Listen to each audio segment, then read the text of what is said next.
Welcome to Reflections, a program where we discuss values and virtues for the transformation of the individual and the society in general. I am Father George Ehusani, and I have with me once again in the studio John Cardinal Onaiyekan, Emeritus Archbishop of Abuja, and we are here at this time to discuss the Easter celebration and the imperative of integrity in Nigeria. Integrity has been a problem for us. We have been struggling with corruption, with deceit, with lawlessness, with impunity, with indiscipline of the leadership, indiscipline of a lot of followers.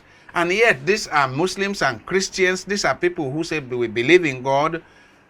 Your Eminence, you are welcome. This time I want us to discuss the imperative of integrity in the context of celebrating Easter. We are Easter people. We are people who have experienced the love of God in our lives. We are people who have experienced the goodness of God, and that God says, I am the way, I am the truth, and I am the life. That God says that blessed are the pure, for they shall see God. That God promotes justice, integrity, goodness, and so on and so forth. How come that we have many Christians in this country? Of course, we have many Muslims too, but I'm focused on Easter, so we're concerned with Christians. How come that it doesn't seem to be making a difference in the life of a lot of people who lead us?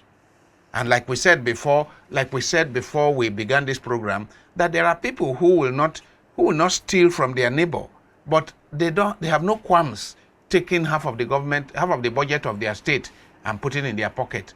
How come that people are not seeing that this indiscipline, this stealing, widespread stealing, sometimes you even think that they go to government to do bazaar, for their selfish ends. How come that people cannot link their faith, their devotion to this misbehavior in government? Thank you very much, Father George, and God bless you for the efforts you are making to keep harping at these issues. Those of you viewers who are always watching this program, we know that this has been going on. And I wish all of you a happy Easter. Wish all of you, most all of you, a happy Easter. The question that is posed by Father George is, how come we claim to be believers in God, either as Christians or as Muslims, and yet we behave without without any way showing our lives that we really believe in God. And in this matter, there's really no difference on the surface between whether you are a Christian or you are a Muslim. It is not as if we're in a situation where the Muslims are doing very well and the Christians are doing badly. No. And also, it is not a situation where the people who are in office are largely Muslims and therefore we blame them for everything. Because those in office are both Muslims and Christians. This is one of the aspects of the Nigerian society which we often not put much emphasis on, namely that this is a very special country where Christians and Muslims are almost with equal weight. And so it is a nation where we can see very clearly what these two religions can do on their own and together. But as you rightly said, we are talking in the context of Easter. And so we have to maybe zero in a little bit on the Christian dimension of what we are saying. Namely, is there any relation at all between the celebration of Easter and personal integrity? I would not limit the issues of integrity to those in government. Correct. I will expand it to each and every one of us. It is people from society that got into government. And even in the areas of the practice of the professions, the elite of this nation. What are we seeing in the legal profession? We are hearing, maybe, I hope it's only rumors, that in all these stories about manipulation of election results, lawyers were collecting billions not to arrive at the truth, but to win the case.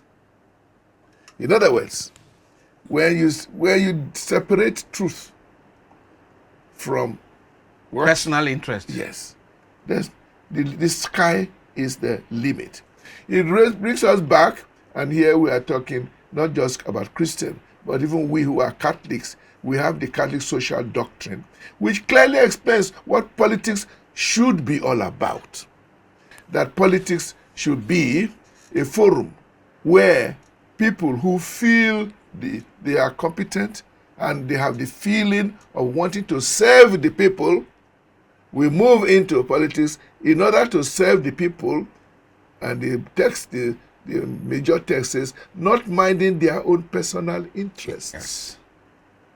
But mainly for the sake of the common good, to the greater glory. Now, what we have turned politics to in this country, upside down, that people who are poor, people who cannot make it in other areas, now go into politics to embezzle, to amass wealth, and some of them you cannot link them to anything that makes them so rich apart from government money. Well, there are some people too who were already rich before they entered politics. Correct. So there are people who enter politics, they are already rich, to make sure that they don't get poor.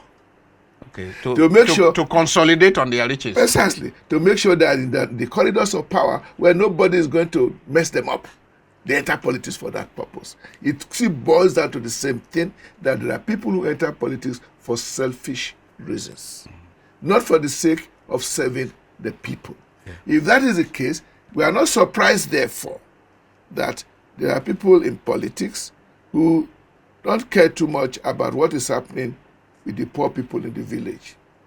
They are more interested in what they personally can get. And we have lost trace of how much the people in political office are taking from us as remuneration for what? Is that the service they are rendering to us or to themselves? The question is crucial.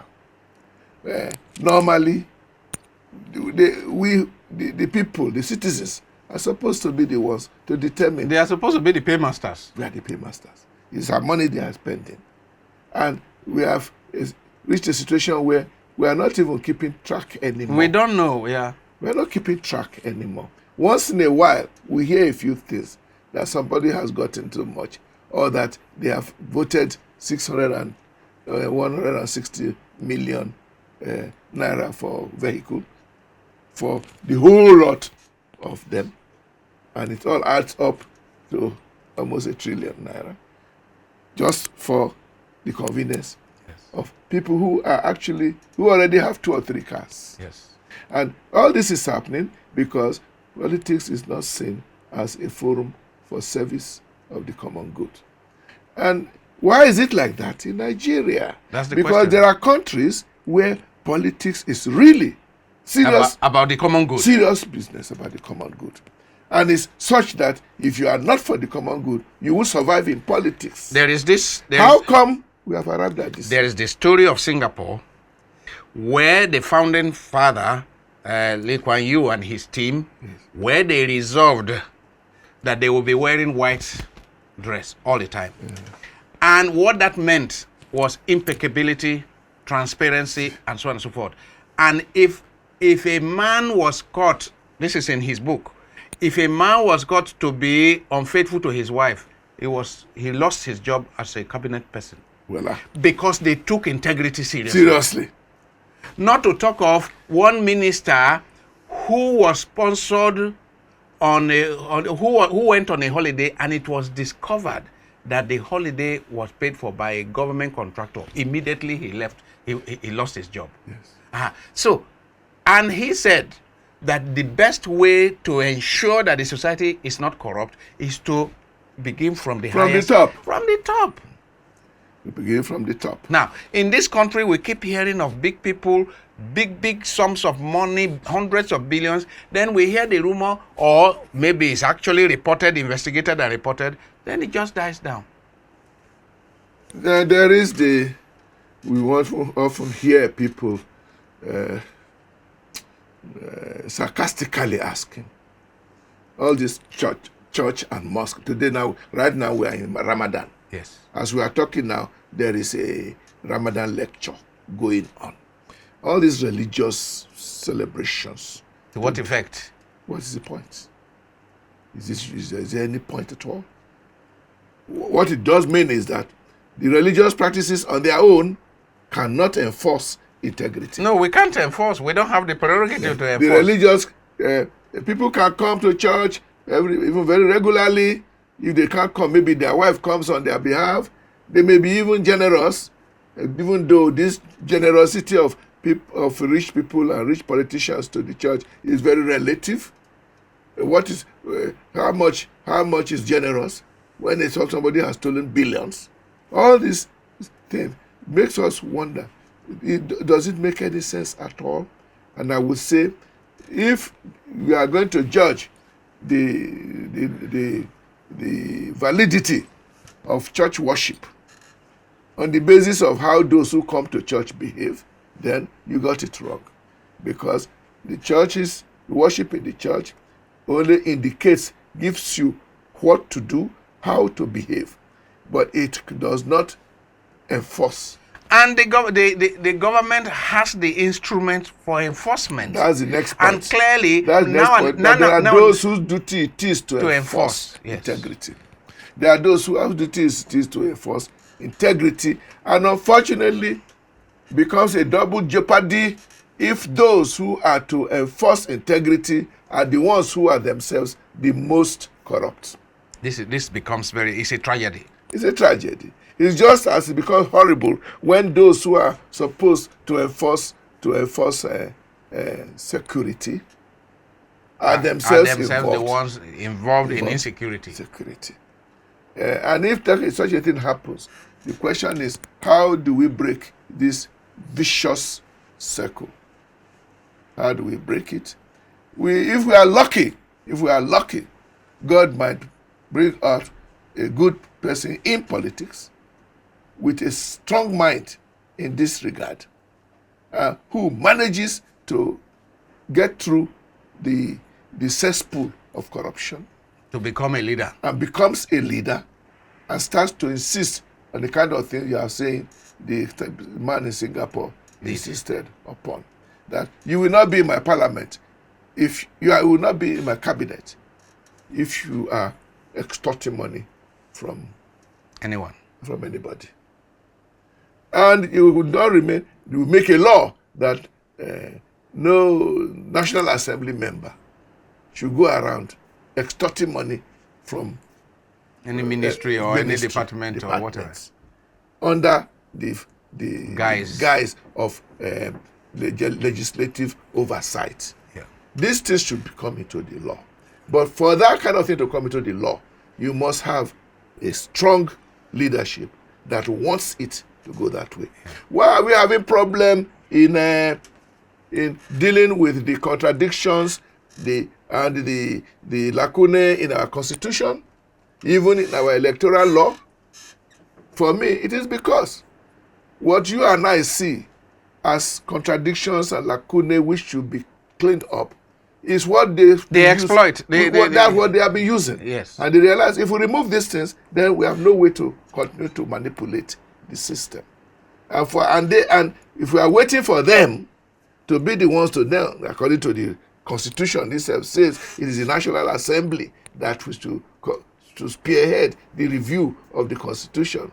Then, well, I mean, there's another view. I belong to a group of national patriots headed by Emeka Anyoku now, yes, who are working on an alternative constitution. Mm-hmm. And people like Ezekome, the senior advocate of Nigeria, are saying that there are many ways of changing the constitution, and that so groups like our own can come out with a new constitution and simply call for a referendum, yes, where the people vote. Finally, the people can say, the people can now say, we the people want this. And all the National Assembly is to do is to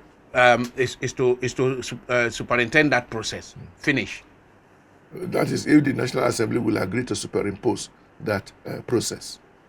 Well, we are hoping that if the National Assembly would allow a referendum, it is the people who will decide then, not them. It will be the people who It's will like, well, Judge, as you know, every 4 years we go for elections. And we're supposed to choose our leaders. On the surface. Yes, we're choosing our leaders. But the reality is what we see now in those hallowed chambers. I think there are very few legislators who can stand up and boast that my people brought me here. The integrity of the elections. Elections. I mean, I was talking with somebody who is one of the election managers in terms of monitoring, civil society monitoring, and so on and so forth.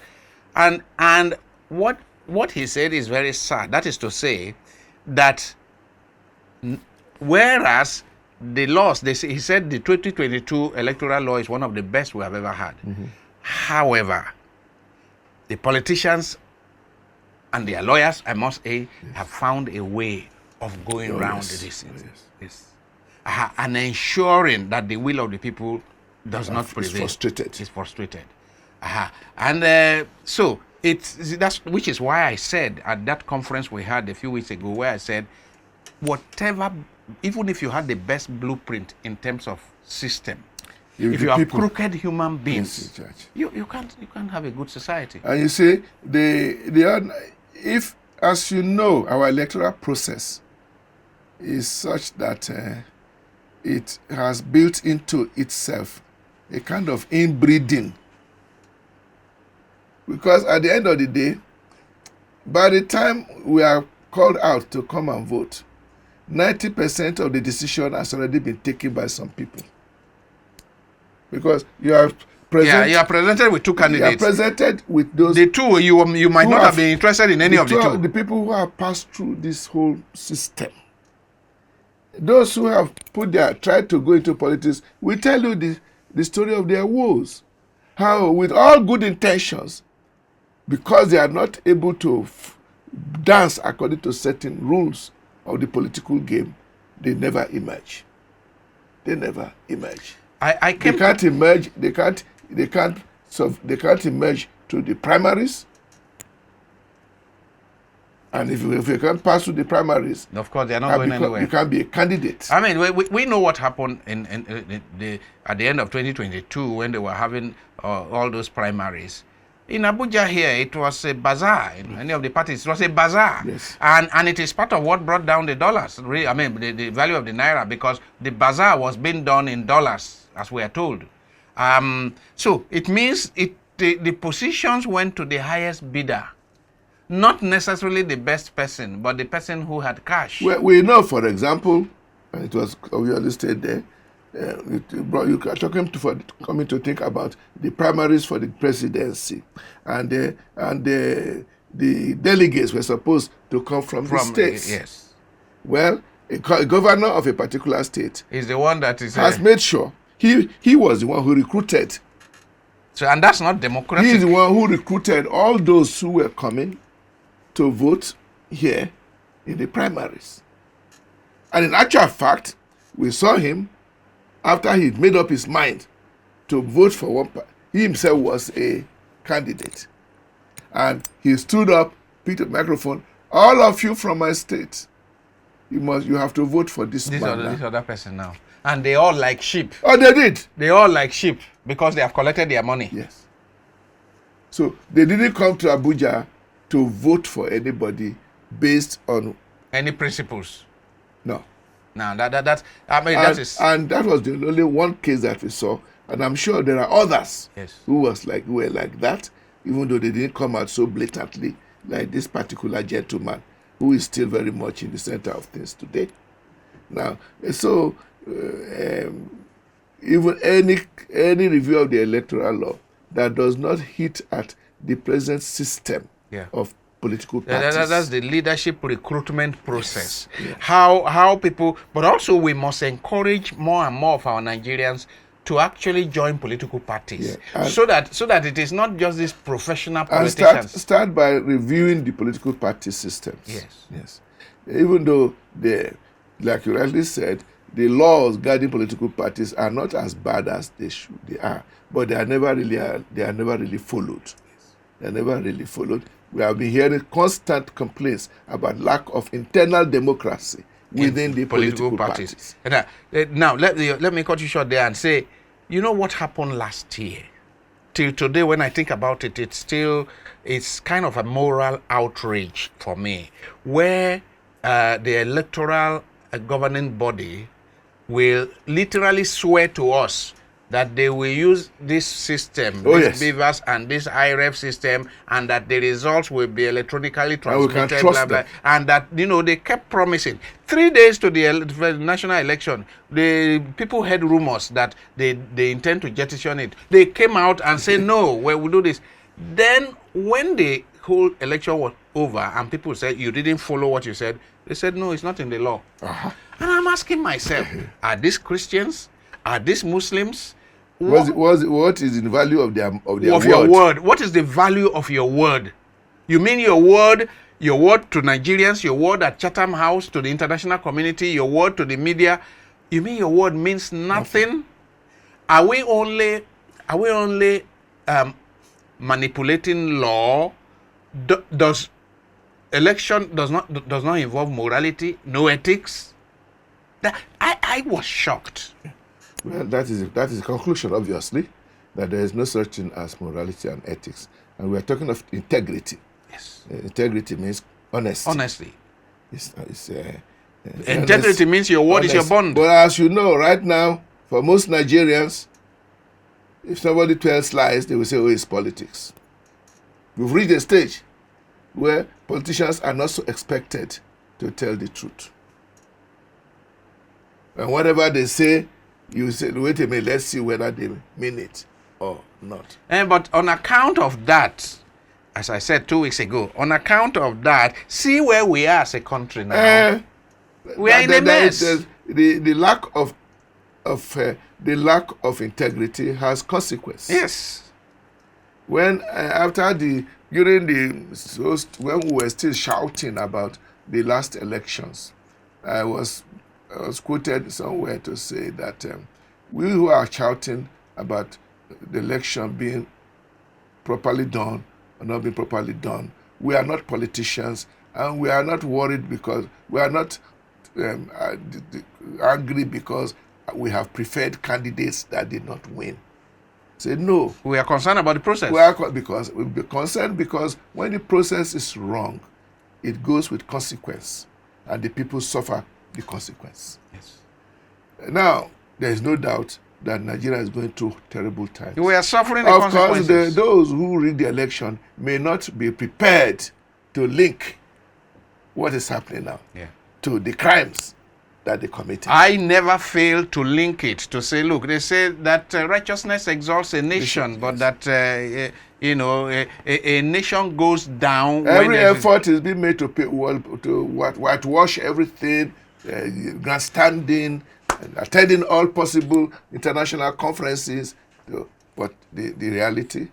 The reality is that we are sitting on a not so solid foundation. Listening today to radio, and the spokesperson of Mr. President was expressing how wonderful our president is doing, dashing out some money to certain people in big business to encourage them. No, palliative for their workers. Now, by the time you are running a government on the basis of palliatives, I hope they understand the original meaning of palliative is a kind of medicine you give to a dying person to reduce the pain. So as to reduce the pain of dying. Are we now on life support? Life support. And for how long? I mean, Nigerians are supposed to be given such infrastructures and empowered, given the opportunities to use their God-given talents to make it. And they do have God-given talents. Yes. And they are hard-working. Yes. And there are many of them young people. Yes. Just keen to get a job to do. Yes. So that they can make a decent salary. They don't want to Well, be they don't hanging want around to be getting handouts. or hanging around some big man who will be giving them a couple of thousand naira every now and again, and they run around for him, which is what many of the young people, boys, Have been reduced to. Yes. do it. Yes, because that will not even carry them far. That won't carry them far. But to revamp the economy of the nation and the industrial base, we are hearing daily that our industries are closing down. Thousands of industries are closing It's down. not only foreign investors What about local? Yes. who have packed up their loads and gone elsewhere, but the MAN, Manufacturers Association of Nigeria, of Nigerians who have put up some, they say they are closing down. They cannot. I would like to end this the segment by reminding our viewers what we are discussing is about the Easter and the imperative of integrity in our nation. That when integrity disappears, when crookedness, indiscipline, when lawlessness, including executive lawlessness, are the things that are reigning, our country cannot make progress. It won't happen because the Bible says righteousness exalts a nation, but that sin is a reproach. Our Bible says where there is no leadership integrity, the people perish. And so particularly on the level of leadership, we call for Nigerians to watch out and ensure that those that get positions of leadership, whether appointed or elected, are people of integrity. Otherwise, if we have crooks in power, we always suffer. We are all in trouble when the people who superintend our society do not have integrity. That is where I think, as we say, the greatest miracle of Christianity is the resurrection of the Lord Jesus Christ. There are people who keep saying, oh, only God will save Nigeria. By which they mean God is going to come in a miraculous way and change the country. The miracle I'm expecting for the Lord God, which we should all pray for, is that good people will emerge To lead our nation. Either that other new people will emerge to lead our nation, Or these ones get or let transformed. God perform the miracle of changing the mind, the hearts and minds of those who now rule us, so that they will begin to think about the good of the people and what is best for the common good. And I dare say, many of them have made enough money, really. They don't really need to grab more now. They can do very well. They can now decide to begin to think differently. And let them know that people can die any day. I mean, people can die any day. So why don't God once in a while makes it clear to us? Yeah. So while you are while you are alive today, use today to leave a legacy of service to the glory of God. Otherwise, you will die like a chicken. Happy Easter to all of us. And happy Easter to everyone. Happy Easter to you, Father George. Thank you. As we are going through our pains, we are praying that the resurrection of Christ will raise our nation up. Amen. There are a lot of slogans which resonates with Easter, but those slogans must be taken seriously. When you talk about renewed hope, let it be true. Yes. We want to see a renewed hope for the poorest of Nigerians. Of the people. God bless you. Thank you. Thank you, Eminence.